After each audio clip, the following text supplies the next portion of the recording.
So let me first introduce myself. So I'm Tanisha Sharma, working as a marketing specialist at ExtraaEdge, and of course, our host today. So I'm there to help you with any technical issues that you might be facing during the course of the webinar. And feel free to put the questions in the Q&A or the chat section. We'll be taking them up during the webinar. So for the people who has joined first time, I'll be giving a quick introduction about ExtraaEdge. So founded in 2017, we are a product-based SaaS startup. We created our admissions and marketing automation CRM software to help the admissions team win, increase, and manage their admissions process. So yes, this is our suits of product. We have online application forms, we have marketing automation, we provide chatbot and live chat. We have different suits of products. I'd like you to quickly go through this slide. These are our renowned customers in the education ecosystem. We had 300 plus customers right now with us. So Abhishek, over to you for a quick introduction. Yeah, thank you, Tanisha, and welcome everyone. I think this webinar is less about ExtraaEdge and more about the state of vocational institute as we stand in India. So thank you, Tanisha, for the warm intro about ExtraaEdge and the suite of products.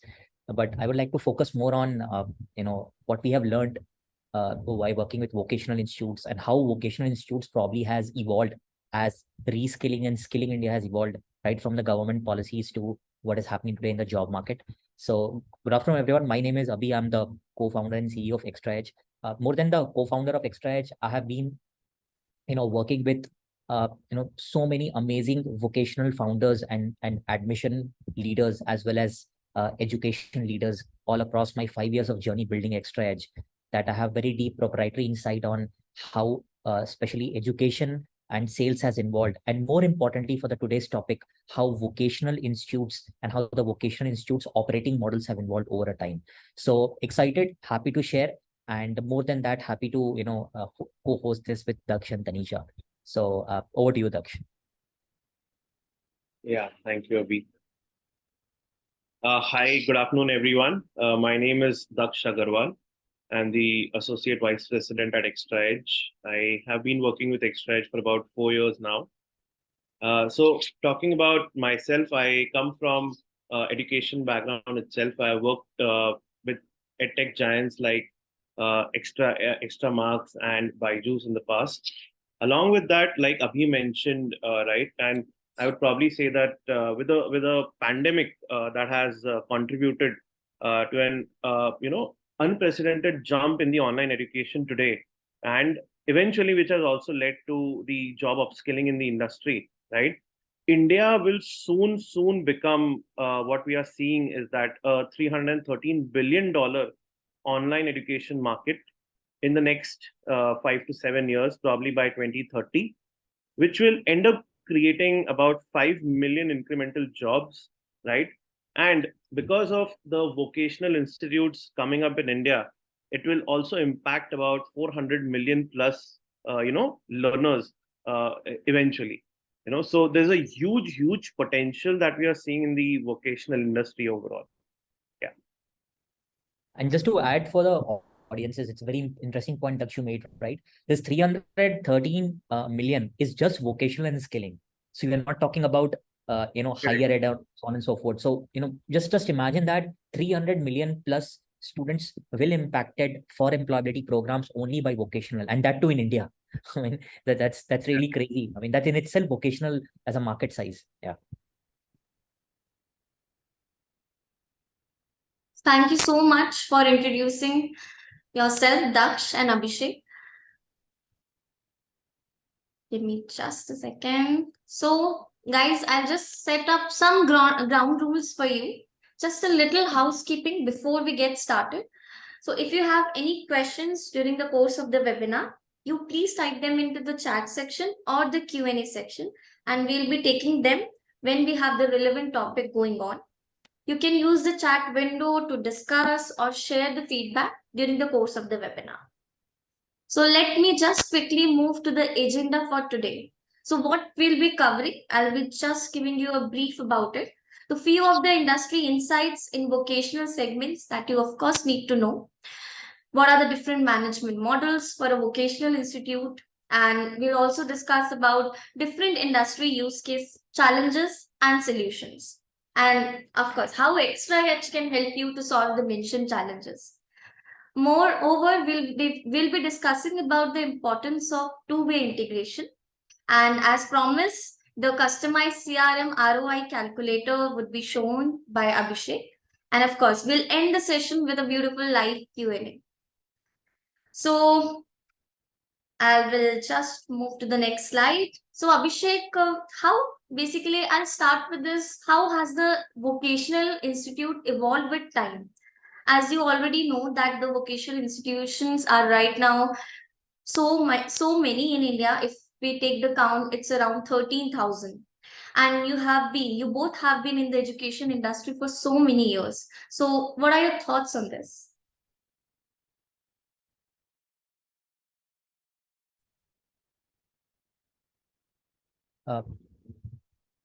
Tanisha, you were breaking a bit. Yeah, it's okay now. Yeah, go ahead. Yes, I just handed over to you, Abhishek, to give us information on the rise of the vocational institute. Yeah, thank you, Tanisha. So, think about it, right? During the 70s and 80s, right? The Congress government started this program called ITIs, where they said that, hey, look, the blue collar workers who want to go and they can't study, everybody can't study engineering because of their, not having enough institutes. At the same time, the propensity to pay, they started with ITIs, where you could become an electrician, you could become a blue collar worker, and you can learn these technical skills. So that's the genesis of vocational institute, Tanisha. I mean, in the early 90s and 2000, with the Y2K boom and the IT boom, companies like Aptech, NIIT, and Arena, they all came in and they started to teach these new age programming skills. If you remember, right? Probably we were back in school when then, and that's how it moved from more ITI to more programming and computer skills division. And there was also a lot of foray into hardware, where companies like IHT and whatnot started to also teach hardware. And I remember the days when Xerox used to teach you hardware and so on and so forth when we were probably in schools. And now, if you look at what has happened in the last 20 years, Tanisha, thanks to our current government's skill programs and Make in India programs, right? So when PMKVY and all those came in, right, a lot of money was started to given to these entrepreneurs. And we see, institutes like ICA, K11 Academy of Fitness Sciences, and, BSc Institute. So a lot of them, who are now the new age of vocational guys, they took grants and they started to build more capacity to train these students. So that's a, kind of basic history, how it has evolved from ITIs to programming, tech-enabled, hardware-enabled, to now employability and skilling enabled. And what we have also seen, Tanisha, is that as Daksh rightly said, it will go up to near about 300 plus million in terms of reach of 200 in 2030. What it fundamentally means is that the vocational will not be seen as just a part-time program or part-time degree. You would see that people probably not even going to engineering and not even going to 2-year UG and PG program, but directly going to the vocational program, studying there and getting a job.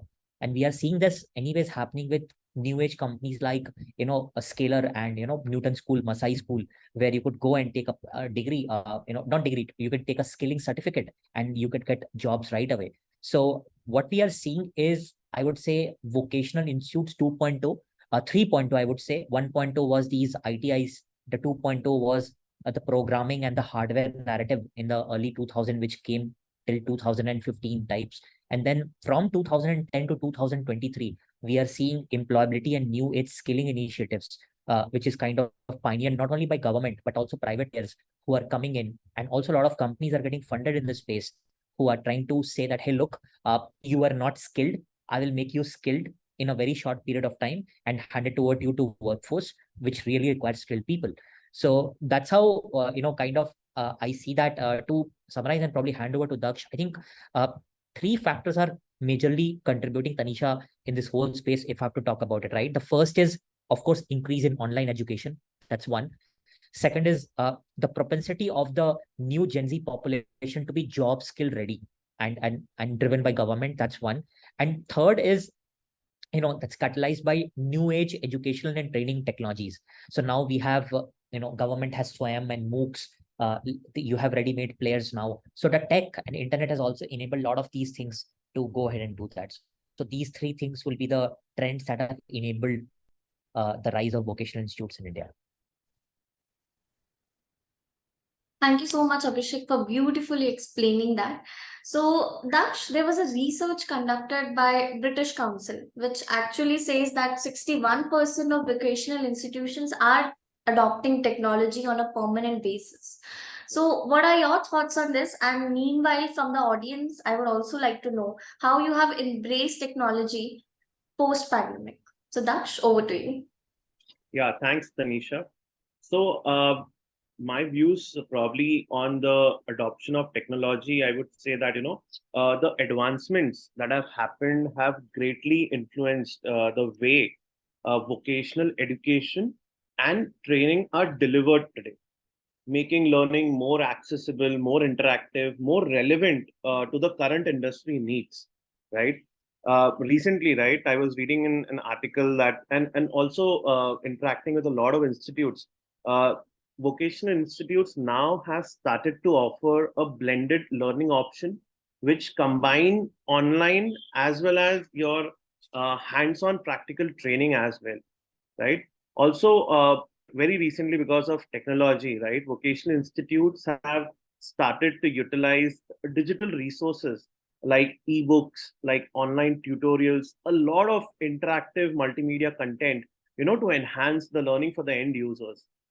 As technology is advancing, right, vocational institutes have probably, I would say, recognized the importance of teaching, right, and delivering the digital skills to the relevant workforce, right? Like Abhishek was talking about programming, coding, right?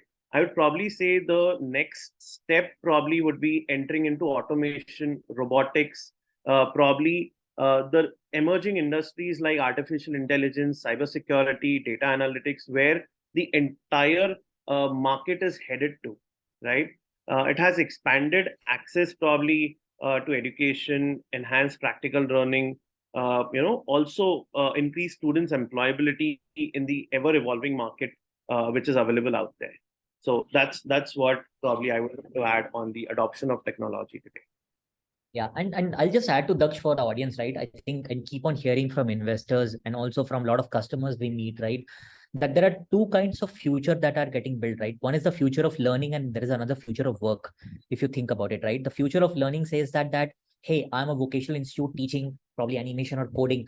How can I make the learning, right, more engaging, and how I could make the learning more ready for the job market? So, and a lot of technology like, LMS, a content creation, or using generative AI to deliver a lot of interesting and amazing content and doubt solving and whatnot. They all are part of future of learning. And then you look at future of work, talks about that, hey, look, how do I skill my teachers to become better? How do I manage my incoming, marketing spend? And how do I manage my where should I target these new age kids who can come and benefit from my programs? What should my go-to-market look like? Where should I be my new course investment? What courses should I add, and which one should I? They're all kind of trends into the future of work. So what I see, Daksh, is that future of learning and future of work are both where kind of the investments are happening across different technologies. Just wanted to give you an overview of what I think about these two trends. Yeah. Definitely, I completely agree to you, Abhishek. Yeah, Tanisha, over to you. So, very good insights, Abhishek and Daksh. It was a fresh start and a good start for the webinar. So, now I would like to directly jump to our different management models that are present in the vocational industry. And Abhi, I would like to hand it over to you to explain the different kind of management models. Yeah. So, again, it's a bit theoretical and repetitive for a lot of people on the audience, but it's very, very relevant from what is the business objective. If you see that any kind of vocational and skilling institute, right, they are either company owned and company managed. So for example, I can probably open a so let's take an example of NIIT, right? So I open a NIIT. I'm the starting owner of NIIT. I open a NIIT. I open a physical center in Pune at JM Road, and I start and I open 5 more centers in MG Road and probably Magarpata and probably, Baner and so on and so forth, right? So the onus and the capital that is invested is mine, my proprietors. And I make sure that the same experience, same delivery, same value prop is given across and the brand remains the same. But what a lot of vocational owners saw that there is always a capex problem. They cannot own that property, they cannot invest. And what they saw is that they could always inspire other people who want to become entrepreneurs to do that. And everybody does not go and raise venture capital, right? Luckily so they go and start their own franchisees. And a lot of people started to start their own franchisees and they started to operate on the umbrella. So maybe NIT said that, hey, look, you are in Satara or probably you are in Akola. Do you want to start your own institute? Because there are a lot of students in pent-up demand. So they, under the umbrella of NIT, started their own franchisees. So the brand was there, but it was managed by, that franchise owner in Akola or probably in Satara. And then slowly, the franchise owner realized that, hey, look, I can also invest in my own capital and on my capex, and I can probably own the whole thing. And they started to own and manage it completely. So that's from a theoretical perspective. But what it means is that if a franchise is company owned and franchise managed, then the company needs to have a very clear understanding of the operating revenues, margins, the governance of the organization. So a very strong analytics and flow of understanding of how that business is working is required by the company managers or company owners. If it's franchise owned and franchise managed, then the franchise has to take the onus of making sure that these all things are done by them, and they probably pay a royalty or some kind of a percentage at the end of the year to the company. So in all of these models, having a very sharp eye, Tanisha, on how this particular business is being run becomes extremely important, right? And why it's even extremely becomes important that a lot of time these people receive money from the government. Okay, so just understand that they're receiving grants, and what the government says is that, hey, look, you train these kids, make them job ready. When you help them place, give them the report card of their placement, and we will probably justify the investment made or grant made to you, like because they see them as channels of distributing that grant money to propagate PMKVY or all those kind of partners. And that's where you skill that we are a PMKVY partner, we are Skill India partner. This is exactly what it means.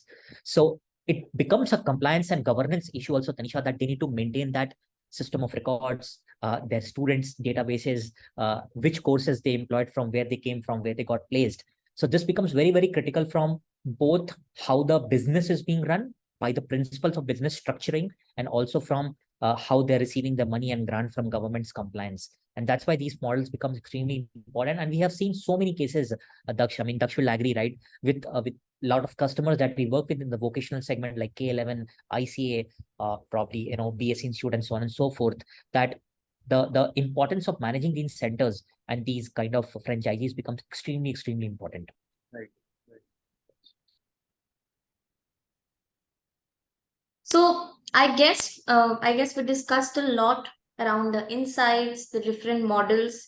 Now it's the time to discuss the different use cases and different challenges that vocation institution faces. So I would like to hand over to Daksh to discuss the common challenges that are faced by the vocational institutions.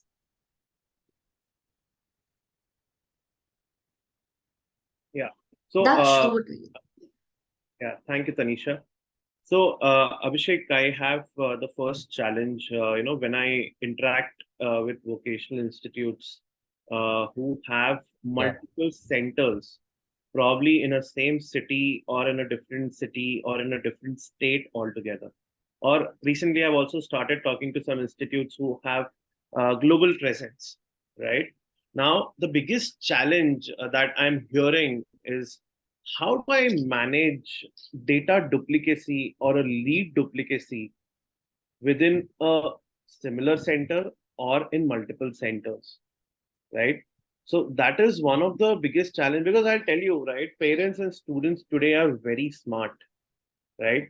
And for example, if I'm running say 3 centers who are based in Mumbai, one is there in Andheri, one is there in probably Dadar, one I have in Vashi, right? Probably the student or the parent, to inquire about the program, to inquire about the fees, right, probably will visit all 3 centers just to check what is happening in the market, what is happening within the institute, right? Now, how do I manage? But for the institute, it's one parent, it's one lead or a contact for that matter. Now, how can a CRM probably help to eliminate that data duplicacy and enable or empower the counselors so that same information across all the centers is passed on to the parent and the student? Yeah, sure. No, thank you. I think this is the first problem that we encounter everywhere. And I'll give you very basic empirical examples, right? So Abhishek came into, again, let's take an example of NIT, right? Abhishek walked into an NIT center and said that, hey, look, I want to study Java. And they said that, hey, look, Java is a great program, but the Java batch is going to start next month. Okay, Right. but I'm standing there, and there's a .NET batch that will start day after tomorrow. And at the end of the day, it's programming, right? So the counselor also pitches, hey, look, why don't you enroll in that? But the kid is more interested in the Java batch. So he fills his forms. He said that I want to block my seat and so on and so forth. And the counselor said that, hey, look, the .NET program will only last for 1 month. So you can take a small short course, we'll give you a discount, and then you can take a Java program, right? So she enters him in the system as a Java candidate, and he pays the money also. But how will she enter him as a .NET candidate now? So it becomes like confusing, and probably he's also not very interested in .NET, and you may lose that guy.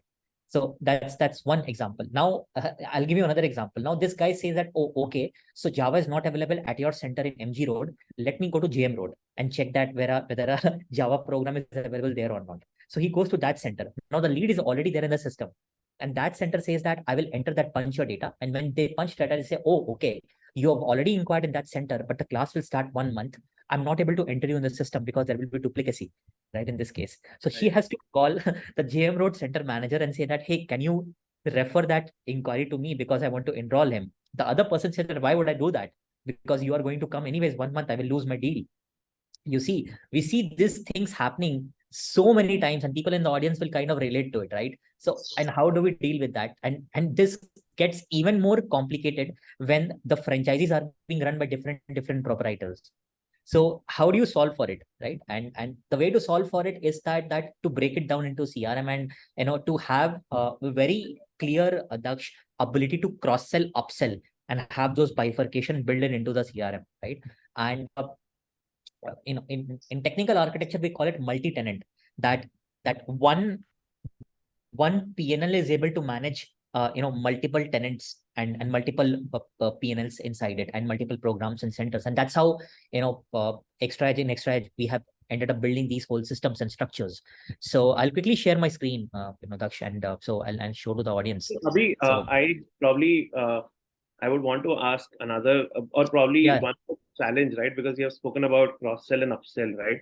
yeah. So one of the biggest challenges or probably, right, in a vocational institute, there are multiple products that a vocational institute offers, right? So probably a student is going to enroll for a specific course for 3 months, right? Or probably, let's take a live example. I have one of the customers, right? Probably would not want to name the customer, but they have a model of 1 month tutoring where they provide a 1 month tutoring, right? And once the student is settled, probably a 3 month upsell or a 6 month or a 9 month or a 1 year. Probably the second product would be, they would also want to upsell their test series program, Yeah. right? Yeah. Probably a doubt solving session specifically dedicated for the student, right? So these are all cross sells which are happening on a same student, which is already a student of the institute. Yeah. Is it possible to track the different journeys, right? Because typically what we have seen in such institutes, the teams who are upselling and cross-selling are different, right? Yeah. These are probably known as the farming teams, right? Probably a more relevant and a technical word, probably I'm using, right? So how is it, how you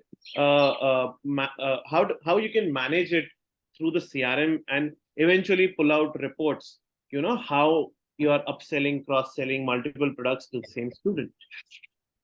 Yeah, no, very, very pertinent question, Daksh. And I think it draws down to what I said, is that there are two cases. I'll give you again example of NIT, right? That I'm already an NITian, and can you sell me something more? and is that I'm about to become an NIT, and can you sell me multiple things? So, and both are equally important. And because the second, if happens, then the guy becomes an alumni, you can sell him more things because he can be farmed further on. And the complexity gets added that, hey, look, there are multiple centers competing with each other. How do you sell that? And there are also multiple products that are kind of eating up in other products. So if the guy is trying to go for .NET, he's thinking that probably I will not go for Java or not for Python, and I will only go for .NET. If I'm going to Python, I will not go for Golang. I will only study Python. So, everybody is eating up their own businesses at times, and it's difficult to manage. So I think the way to do and think about it is to have separate journeys, right? And let me do an abstraction. You need to have separate funnels. Okay, that's a very beautiful way of doing it, right? Think of it like if I am studying NIT, I have a funnel and Java, and a particular person who's selling the product, where the visibility is there for him or her. I'm also thinking about going for .NET. I have a different funnel. That visibility is to the .NET guy, and to the .NET and Java course sellers. They both have the visibility that I'm applying to both of them, right? And if there are multiple centers, they also have the visibility that this guy is taking these two programs at the GM center, but he lives probably in MG Road, and there is a MG Road center. So probably I can offer him a third program, probably because it's hyper local to it in nature. So we can solve for all these three, if we want to. So if you guys allow me, I can quickly share my screen and quickly, yeah. So just quickly. So not take much of your time, just to kind of emphasize on that. So again, I took the relevant example that one of my fictional name, Manvinder Singh. He's probably applying at MG Road for a particular program, say, and that program is a language learning program, for examples, right? So maybe he's learning that, or he's studying there here. So he's assigned here, and the important thing is that he's there in the system for so many time. And by the way, he has tried to make a payment, and his payment has failed. So he's already bought the course. He's just not able to complete that payment. So his treatment needs to be very, very different. So probably when I pick up the call, Daksh, and probably call him Manvinder, I will not talk about, hey, please buy my program. No, that will be stupid, right? I will talk about, hey, Manvinder, you at MG Road wanted to buy a program A and your payment got failed. And I can just quickly also check that, why the payment got failed. So there must be some kind of issue with the payment got failed. I can just check what was a payment failure looks like, and so on and so forth. So I can go and quickly check that. So I saw that payment got failed, and post that. So for example, I'll quickly go and say that, hey, like, what was the payment made? Did it got delivered, not delivered, and so on and so forth. And after that happened, I will give a call. But if I'm sitting at a different center, Daksh, right? And Manvinder is also the prospect at GM Road. So at GM Road, probably he's confirmed for a seminar. And this is very interesting, right? He's in the middle of the funnel. He is not even interested in, we don't even know whether he wants to buy the product or not, right? In this case. And by the way, interestingly, he is already a guy in the system at GM Road for 28 days, but MG Road, he's probably for 1,000 days. So somebody is probably talking to this guy for the past 3 years. He's an alumni probably, right? And he's being sold this program and course and system like that, right? So that's how you manage these two center complexity. And if you look at it, very interestingly, MG Road is managed by a different person, a lead owner, but GM Road can be managed by a different owner. And these two are two funnel journeys, if you look at it, right? So in this case, he's going for, say, course MBA, for example, for a lack of better. But in the GM Road, he's going for the course of CA. I mean, it's contextual. The comments are very, very different here, right? But in the MG Road, the comments are very, very different here. So he has two different funnel journeys for two different centers. And if he's a guy, and coming to your point of asking the question, that he's already bought a product. So in a different case, this particular candidate has bought a need product, and he's already kind of not bought, he's fresh, and the inquiry is read, and he came from an event, right? But if you look at for a gate product being sold by the same institute, right? He might be in a different funnel. He's still in the fresh. So this guy is potentially applying for gate as well as need, maybe, or is thinking about that he can go in two different directions, and you do not know that. So here he is being handled in a different ways. The beauty of this is, Daksh, is that it looks so simple, but it manages so many complexities, because now I am able to manage multiple centers, and these could be franchise-owned company managed centers. I'm able to manage multiple products with the same kid, with the same phone number, okay, with same different complexities, just by a click of a button. Okay. So that's one beautiful flexibility we could give. And then you asked a question about that about thinking about how do we kind of put him on a dashboard. So if we go ahead and put these kids in some kind of a kind of dashboard and analytics, then we get a very different view on a center-wise bifurcation, on a channel-wise bifurcation, and so on and so forth. But I just wanted to quickly not overwhelm the audience, but cover that his entire journey is mapped on, and at any point in time I can go and see the entire journey of the prospect of how this flowing across these multiple product, multiple franchisees, and multiple PNLs. So yeah, so that will be my very quick overview of covering all your 3 use cases. Yeah, over to you. Thanks, So, Abhishek. Daksh, just 1 minute before you begin, I would also request from the audience that if you have any questions or if you can relate with this particular challenge, please mention in the chat section. We'll be discussing them. Yes, Daksh, over to you. So thank you, Abhishek, for that. I guess it really helps, and a very simplified way.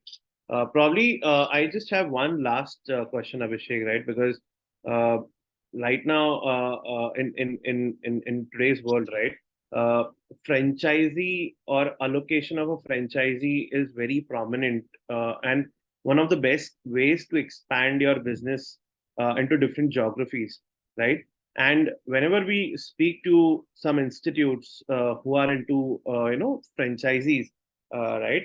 So one of the biggest challenges that I hear is that so they have different arrangements with franchisees, typically on a lead distribution or on a revenue arrangement, right? And also because these are spread across multiple geographies, there's a lot of hierarchy also which comes into probably there's going to be a owner, there's going to be center level managers, there's going to be zonal level managers, there's going to be probably a centralized calling team who does a qualification and allocation of data, right? So how can we address this problem of managing lead distribution at a very macro as well as micro level to the counselors at a very specific institute, which is probably in a tier 3 city somewhere in Gujarat or Maharashtra or probably in Rajasthan? Sure, Doug. So there are 2-part questions, right? Is that how do you manage these multi-tenant complexities from a reporting and also from a lead allocation perspective, right? And how do you do that, right? So again, I will anchor and with my the thing that I was talking about, right? So if you look at it right here, first of all, you need to know your trends, Daksh, right? That how your leads are flowing through the timeline. So if you don't know the flow of your leads, you will not be able to understand that how the volumes are coming. So for example, I have a clear timeline and trend line for my dates of the last 30 days or 40 days of how my leads are moving. So I see that probably it's getting plateaued. So leads are not even coming and are coming very sporadically into my place. Again, it's a fictional example, but generally running institutes will have a linear distribution of leads coming in, 30 leads, 40 leads, 50 leads coming every day. So first of all, you need to know what's the flow of leads coming into you, right? After that, you also need to know that which branches are distributed, getting distributed, how many number of leads, and so on and so forth. So in this case, for example, in Andhra Pradesh or probably in say Karnataka, you're getting 2 leads in ITJ or government examination, so on and so forth, and which stage they are in. So the owners need to have a very clear view of these dashboards and funnels on a real-time basis, Daksh. That's the first thing that I would like to quickly talk about, right? And I think in this case, we are so much used to use reports, but the ability to go from a graph and a chart to the data very quickly is very important here, right? So quickly going is this is very important for managers and economic buyers that who we talk to. Second thing that you mentioned is basically you need to have very detailed assignment rules. So in this case, algorithmically building in these capabilities and what we call capacity planning, that hey, look, if the inquiry is coming from a rich channel like Google AdWords for a center in GM Road for NIIT, then hand it over to Abhi, the counselor who sits at GM Road, who's well versed with that particular region and course and program, as compared to Tanisha, who probably works in Hadapsar branch, and so on and so forth. So the ability to set these algorithms, the ability to understand this whole analytics, and then also very importantly, Daksh, the ability to draw real-time analytics also. So for example, if I really want to understand that, and let me take an example that I want to understand that for a particular maybe a course or a program or whatnot, right? I really want to know that for a particular program and a course which is based on maybe a city, and I will want to also know about that what's the status of them on a real-time basis, and I would also want to know the count of this, and if I kind of take a all date as a paradigm and kind of plot this out, right? So we get a beautiful plot. Now this plot is real-time plot, right? If you see, so taking example of that, I like run government examinations. I really want to know that out of the government examinations, which cities are giving me the more data. So probably Indore se ek aa raha hai. Who is this one guy? Probably my guy promised that we will get 50 leads. Why I'm getting one lead? And this guy isn't walked in. If he has walked in, I don't know what happened with this guy, right? So I can quickly go and probably check what was the last comment. So there's a phone call made. So you see this flexibility of doing double clicks is very, very critical and important to anybody who's running a PNL, that how quickly you can go and plot and go from insight, data, graph, from name to tactical advice. And that's how you conduct a good sales review. If you know, and you and me have been part of so many sales reviews. If you don't have this data plot out, then sales review is based more on emotion or intent and not based on what sales data is telling you that. So I would say that that's how you kind of manage assignment and the complexity of managing these centers. And I'll tell you, Daksh, right? Traditionally, the education industry, and we are part of that industry, we have not been very great at, system of records. And it becomes, and that's why people take it for granted. And that's how what people say matters more than what people do at the end of the day on the paper. And you have been in Byju's, you know that how strong tech stacks they have built over a period of time, right? And that governance and sanctity of data becomes very, very critical, Dakshan and Tanisha. And I mean, leave aside ExtraaEdge, but then, we have seen that happening and we have seen that maturity. And what I would like to believe that every organization who's running a franchise or multi-center model needs to have this by default before they start operations.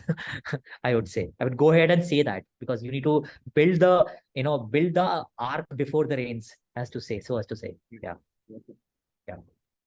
So there's a question, Daksh and Abhishek. VK is asking, is the platform attached to any dialer option, and how are the calls recorded? Yeah. So again, I'll take that. Daksh may add to it. Daksh probably has more ground experience of as a user as well as a seller than me. I don't have a user experience. I more have a seller experience. I would say that, dialer. So in India, courses are sold on telephones, on phones, right? It said that finally, of courses big phone pe hi hai. So, phones become a very important medium, and cloud telephony and IVR has evolved a lot. I think, and we work with the largest service provider in Asia today, called Exotel and Ameo, and we have an integrated dialer inbuilt into our product. But there are various options that you could excise. There are a lot of options available in the market.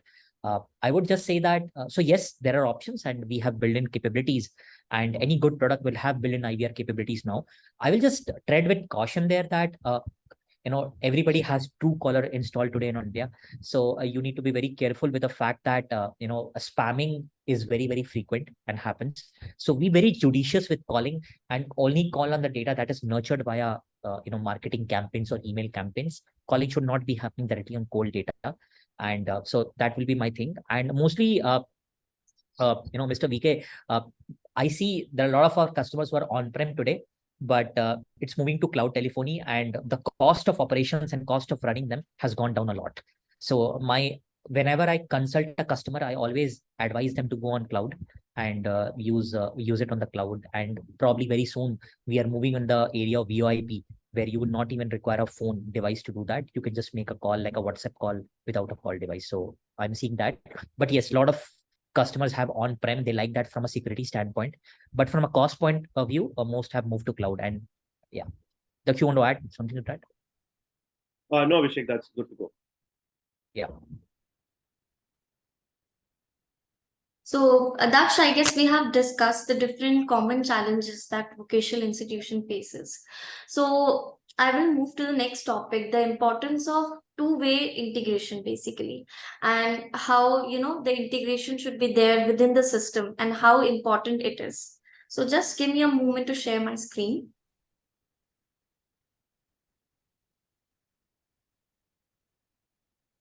So, yes. Daksh, I hope you are the expert here to tell us how this is very important for any institute. Over to you. Yeah, thank you so much, Tanisha. So I would probably want to start with what Mr. VK has asked about integration of a dialer, right? So a two-way integration, or probably integrating multiple systems or vendors to the to ExtraaEdge, right, becomes a very, very crucial uh, plus point for any institute to probably predict what is the final outcome gonna look like, right? Now here we have taken four examples of a payment gateway, IVR or a dialer, WhatsApp. Recently, WhatsApp has launched their business APIs, and lastly, probably an ERP or an LMS to manage the entire student life cycle journey, right? Now, the importance of a two-way integration may differ from a management to a counselor, right? Probably if I talk about a payment gateway, now in vocational institutes, right, what we have seen is that if a counselor is talking to a student or a parent, right, and after a very good counseling, the student says that, hey, I'm interested. Probably, why don't you send me a payment link so that I could, immediately make the payment and go ahead. So at that point of time, if the counselor has an option with only say a one or a two click, wherein he can select a custom dynamic links on the CRM of say 15,000 rupees or 20,000 rupees, and immediately send it on a WhatsApp to a student, which will enable them to close that entire transaction faster, right? So this is the power of a two-way integration. Now, two-way, because the end user is going to make a payment. Now it becomes very easy for the counselor to track whether the email was opened, whether the message was read, whether the payment was initiated, whether the payment was successful, or was it failed.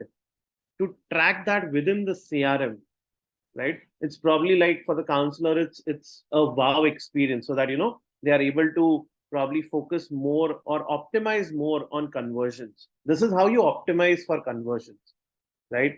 Like VK sir has asked about an IVR, not only enabling the counselor to dial calls, right, but probably a single sign-on so that they don't juggle between multiple screens, right? Or probably the entire disposition of the calls, or probably the entire reports and recordings coming back to the CRM, wherein the end user knows at the end of the day that, hey, how many calls I've made, how much talk time do I have, how does my conversion look like, So at the end of the day, a two-way integration empowers and enables the counselors to have a clear visibility, optimize their time, right? Focus more on counseling rather than logging into multiple systems, accessing data through multiple portals and channels, right? When they get everything into one single window. And eventually, when the admission happens, probably we would want to push that to an ERP, right? Where the entire journey of a student would start at an institute level, right? So I guess there's one more question which has come from VK, so that I'm having a real-time challenge with the dialer not syncing with the CRM, right? So VK sir, integrations again are of different types, right? It can be a connector, a plugin, or a iframe, or probably a direct API integration, right? When we talk about real-time, probably the best way to integrate two products is via a direct API integration, where the lag time is typically a few minutes, right? So that will help to solve the problem where Abhishek mentioned that we have very seamlessly achieved that via Exotel, right? Wherein it is absolutely real time. You'll be able to see the reports, records, probably your entire recordings within a few minutes directly into the CRM. So probably, Tanisha, if you would allow me, right, I would just want to share my screen and showcase the power of how we can integrate. Yeah, and while Daksh say that, I just have an observation on Mr. VK's question. So, because it's tough, right? I mean, syncing of two different systems is always tough. There is always a bit of lag, right? So, I would say that also do not expect 100% kind of real time syncing, and I think it's not even required. What you need to see is that maybe by end of the day, if your guys have made 100 calls, right, Are you able to see all the 100 calls timestamp, duration of time, average call time, and maybe you could sample some of the recordings to listen to? I think if you're able to do that, the job is done mostly. And a lot of systems that we see today, new age systems, cloud-based systems, are able to do that and do that at scale. I think investment in on-prem or cheaper technologies, cheaper not because they cost less, of course they do, but their tech stack is not enabled at scale to do these things real time. So I think I would say that the investment needs to be made there in order to see those efficiencies. Yeah, Daksh, over to you. Thanks, Abhishek. So quickly, I'll just take about probably not more than 1 to 2 minutes, right, to show that what we have built. So probably this is the counselor's dashboard, right? And I've just taken a live example. I've added Tanisha's details here as a user. Now, probably this is what will add value, wherein ExtraaEdge has integrated WhatsApp within the CRM. I don't have to probably do a WhatsApp web login or a desktop login or move to a different window. I can just initiate my messages from here, right? And if you can see, this is absolutely real time. The messages getting delivered are being read by Tanisha, right? Now, if Tanisha replies back, I'll get the response here itself and I can convert it into a conversation as well, right? Along with that, what we have also recently added is that we have also added a WhatsApp chat window, because the counselors typically are, talking to different students, right, at different capacities. Now here, if there's an open chat, right, which I would probably want to have a connection or interest or would probably want to take ahead the conversation, this is how the counselor can do it from the CRM itself. And this is absolutely achieved via a two-way integration, which is there. Probably a very beautiful example again would be of an IVR, right? To an extent where, I can mark myself online, offline. If I'm not available for some time, if I'm idle for some time, I'm taking some breaks, right? Now, during that time, I can make myself online and offline directly from the system. Secondly, say if I would want to initiate a call, right? What I can do is I can initiate a call directly from the system using an IVR, right? The call gets connected to the device, to the handset of the counselor, right? And probably Tanisha will get a call. This is absolutely real time what I'm talking about, right? If you can see, this is how probably if I've initiated a call, I'd be getting the call recordings. I'll be able to listen to the call recordings, probably go ahead and download that for feedback and training purposes as well, right? My entire dispositions are within the call itself. Lastly, what I spoke about, the payment gateway, right? So now if, say, the Tanisha is interested, right, and says that, hey, probably, why don't you send me an email and an SMS, right, for a course that I'm interested for, right, amounting to, say, 10,000 rupees.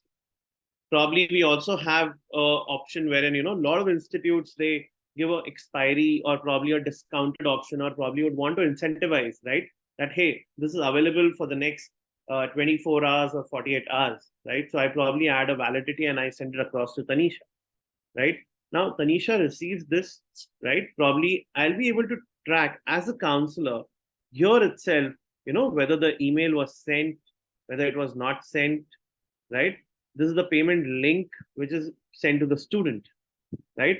Also, I'll be able to track whether Tanisha has made a payment or has not made a payment directly here into the CRM, right? On the basis of the response which comes from the payment gateway, I can also change the status, whether it is enrolled, whether it's a payment failed, so that, at the end of the day, like Abhishek mentioned, at the end of the day, the management or the manager comes to know that, hey, how many payment fails are there, how many attempted are there, how many payments successful are there. At the end of the day, you'll be able to track all of it. So all of this, what I've shown, right, is achieved through a two-way integration with all of these vendors, right? So I have the data. We try to do it in real time, like Abhishek mentioned, but it's difficult. Rather, probably like he mentioned, it's not necessary, but from a tracking perspective, yes, we have tried to reduce it to a few minutes, if not hours, right? And that is how probably this will benefit the counselors as well as the So Daksh, Abhishek, Over to you, definitely. Tani. Definitely, this is, I guess, a beautiful feature because it will save time and it will save the efforts to switch to multiple tabs and everything under one umbrella. I think that's very good. So let me move to our next topic and let me just share the screen quickly. Guys, I would also want you to put your questions if you have any questions or just a feedback, observation, anything. Feel free to put it in the chat or in the Q&A section.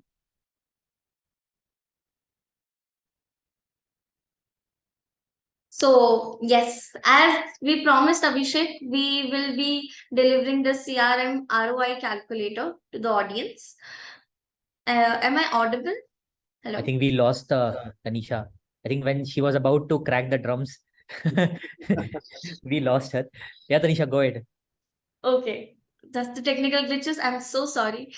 So yes, I'll build that excitement again. As promised, here is the customized CRM ROI calculator that we promised to deliver. So Abhishek, this is your time to showcase the one CRM calculator that you have built, and it's a beautiful calculator. So yeah, I'll allow you to share your screen and give us a quick brief about it.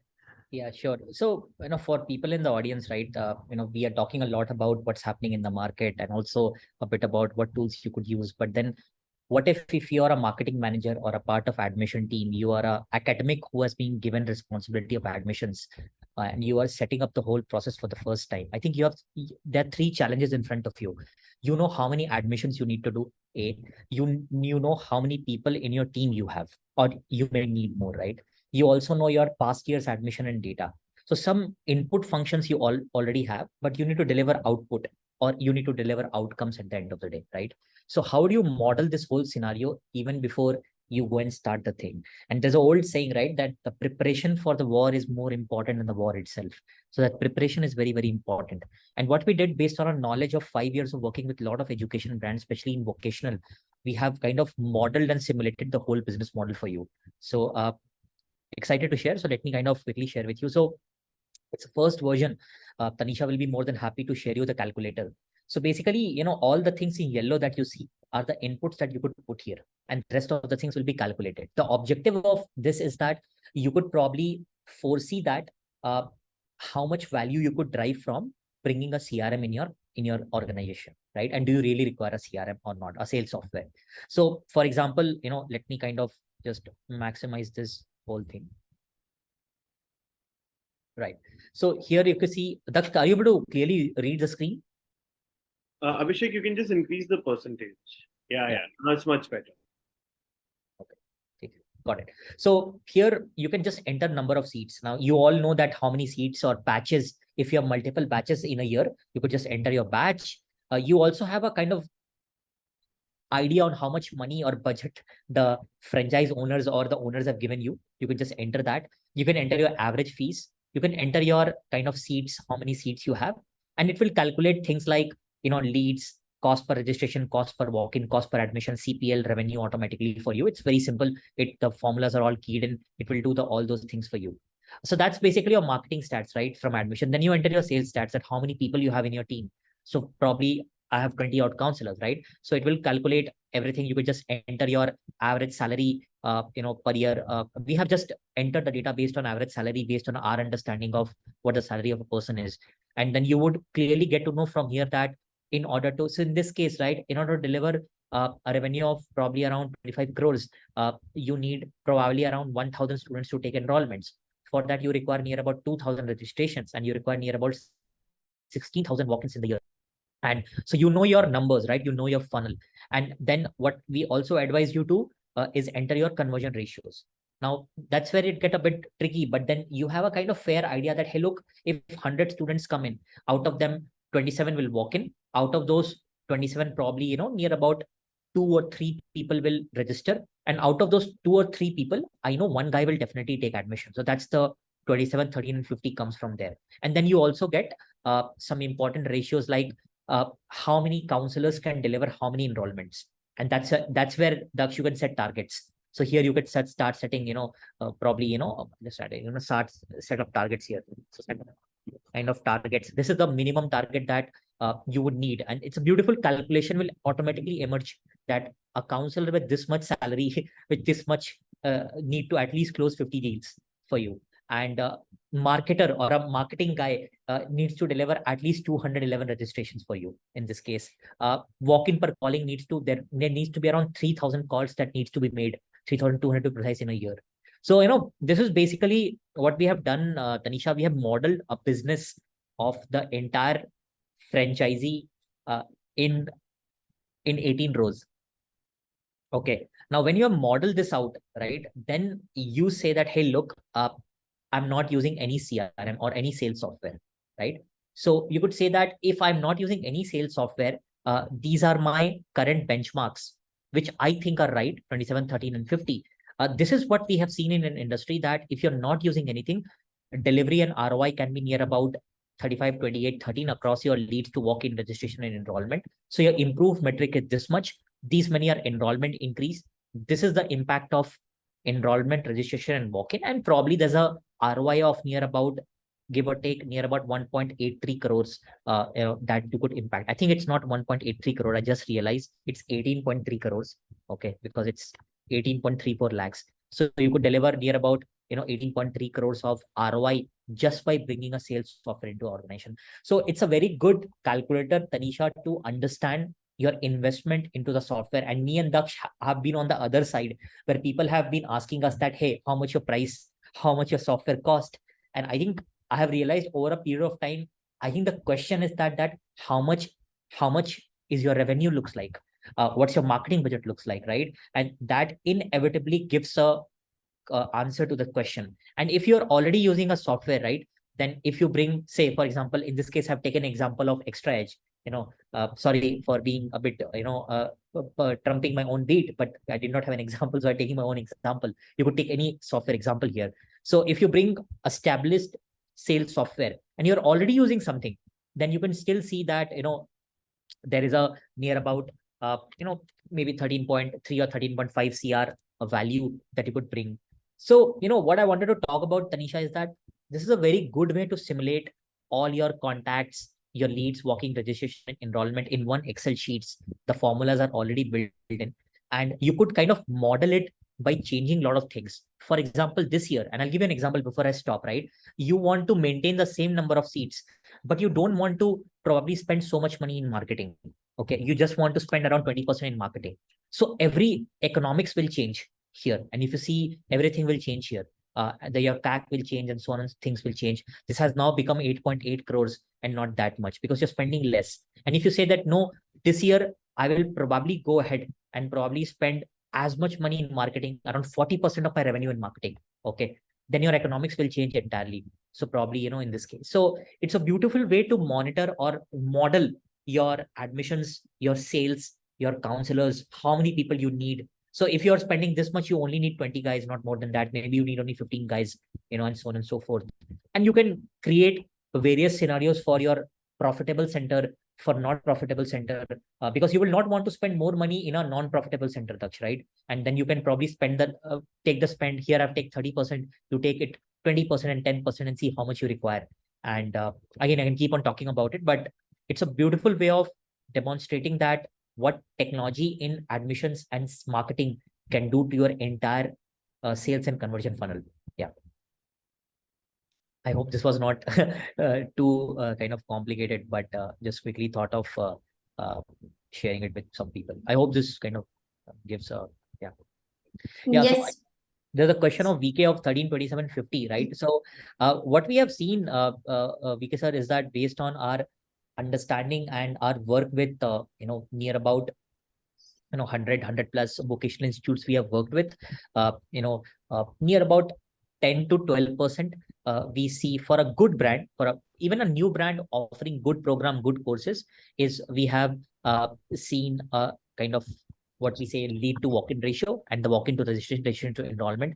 What I've seen that if your product and value prop is good, you have a good competitive advantage, and you have arrived that for every 10 students who kind of end up walking and taking a demo class with you, you should be able to convert 3 to 5 students probably from 30 to 50%. A good brand does that. But at a lower level, if you have 100 leads who are kind of coming in, you should at least have around 8 to 10 walk-ins from those leads. Definitely. I mean, 13 is a good golden number to be, but at least minimum 13 walk-ins hone chahiye from those marketing qualified leads. So again, we have taken a number based on some law of averages based on our current customers, but it could vary based on your thing, but it's a good heuristic to start with. Definitely, Abhishek. I believe this calculator would be very useful to our attendees and to the people who have joined our webinar. As promised, we'll be sharing this particular calculator on the email with you. And if you have any doubts or anything, you can definitely reply back and we'll be clearing that. So before moving to the Q&A section, I would also want the attendees to know that we'll be hosting such kind of webinars in the future as well. And for you to know about them to be get updated, I'm dropping in the Sushil's, our founder, Abhishek, our co-founder, and of course the ExtraaEdge page URLs in the chat section so that you can follow and keep yourself updated with all these webinars. So I would also request you guys to please come up with the questions. If you have any observations, you can definitely let me know. Abhishek, we have already 2 questions that were asked. Let me just... So would like to know, there was one question from Sheetal, would like to know how this will be useful to set sales process and improve conversion ratio. I think Daksh is a better person because he has been a user as well as he's a seller. Daksh, go ahead with that. Yeah, thank you so much. So, Sheetal ma'am, right? When the counselors, right? So first and foremost, right, you're going to generate X amount of leads, right? So tracking that, because each and every inquiry or a lead which comes to you, right, becomes an opportunity, right? So tracking that, because you're spending some marketing budget to create or generate that data, right? Now, tracking that entirely where the loop has closed, whether they have taken an admission or they have not taken an admission, right, becomes very important, right? And second, how it can help you is to nurture and engage with the student, right? I'll just give you a quick example, right? We have all shopped on Amazon and Flipkart, right? Now, try this out, right? You just add a product to your cart on Amazon. From the next day onwards, you start receiving some communication from Amazon. There's a product lying in your cart. Probably after a week, there's a 10% discount. Probably again after 15 days, this is the last product in our stock right now. What is Amazon doing? Amazon is trying to keep its brand value in front of you and probably trying to nudge you at multiple stages or multiple intervals so that you go ahead and you purchase that product. This is how you engage or you nurture your audience, right? And the backend is the same. It's an email conversation, probably linked to some time-based drip, right? So this is how ExtraaEdge can add value into your conversions, which can help you to, reduce that time to convert your student and convert your students fast. Yeah. Thank you so much, Daksh, for taking that up. Hope that answers your question, Sheetal ma'am. So the next question which was asked, let me just, how to distribute, manage and generate reports on leads to multiple branches. This was asked by Vijay sir. Yeah. So Daksh, I'll take a stab at it. Maybe you can add. Yeah, probably. I think the better way of answering the question would be that what those reports look like. Because it's not a distribution problem, it's more of a metric problem, that what should be the metric that you should be sending them. So, definitely from the CRM, you can, have some of those KPIs inbuilt. KPIs like what's the total number of enrollment, what the total number of contact to walk into, demo class or demo class to finally registration and registration to enrollment and paying of the money. In the registration process, you can also take a token. So if the course is 50,000, you just take a 5,000 rupees of token there. It's a confirmation of admission. So these are the stages that you would report that what are the percentage looks like and how these percentages are improving month on month and week on week. Are they having a positive trend line or negative trend line? Because positive trend line talks about that there's a consistency in sales there, right? So that's another thing. and also how much money you are collecting, how the cash collected, and how the collections are there. If there are installments given and scholarships given, are those installments being met on time or not for account receivables?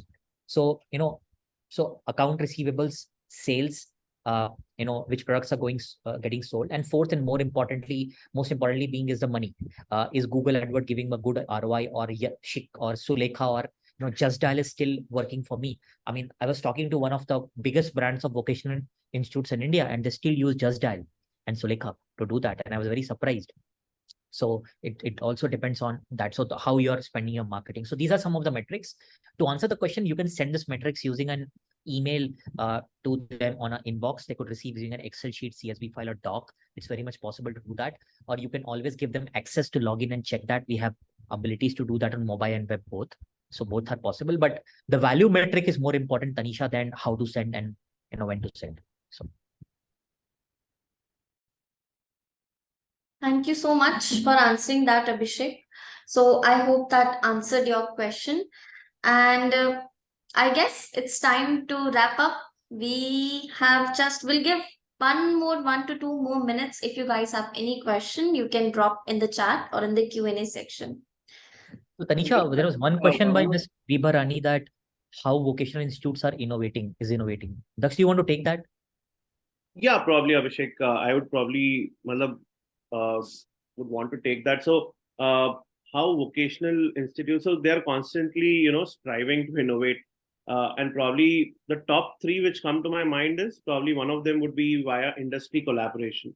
So the amount of industry collaboration that has increased, in the vocational domain, right, to design, deliver programs, with respect to the requirement of the job market, right? So via industry collaboration. Second, I would say is via technological integration, right? To provide hands-on training experience on multiple softwares which are available. So via simulation softwares, via AR, VR, probably giving them real life or real world work environments so that, the students can gain practical knowledge and skills.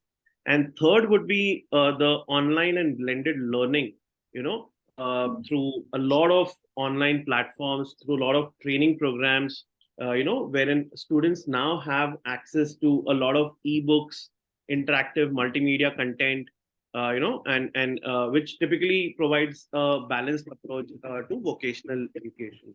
So probably these are the three ways or three areas which comes to my mind right now where vocational institutes are innovating heavily and investing heavily as well. Thank you so much for answering that, Daksh. I could not see that question actually. Yeah. So yes, thank you everyone for joining in. It was a great session. Thank you, Daksh and Abhishek, to take out the time and basically educate people about the rise of Vocation Institute and how ExtraaEdge can help them solve the mentioned challenges. Yeah. So I hope and I believe this was beneficial for you guys. Please let us know how you found this webinar in the chat section, or definitely we'll be rolling out the feedback email. You can definitely reply on that as well. And if you have any questions, if you want to reach us out, you have our website, you have our LinkedIn profile, you can definitely reach out to us on that. So thank you so much, Daksh and Abhishek. Thank you, Tanisha, and I wish all of the people in the audience a great season. May your all admission goals get achieved. You hit all your numbers, and I wish a great financial year and great financial outcome for everybody here. Yeah. Thank you so much, Tanisha. Thank you so much, everyone, for joining in and staying back till the end of the webinar. I hope this was helpful, useful. You can reach out to us definitely via multiple channels, and we'll be more than happy to answer and help you to innovate faster and probably reach your end goal faster. Thanks a lot. Thank Have a good you. one. Thank you so much. Bye-bye. Take care. Bye, Tanisha. Bye.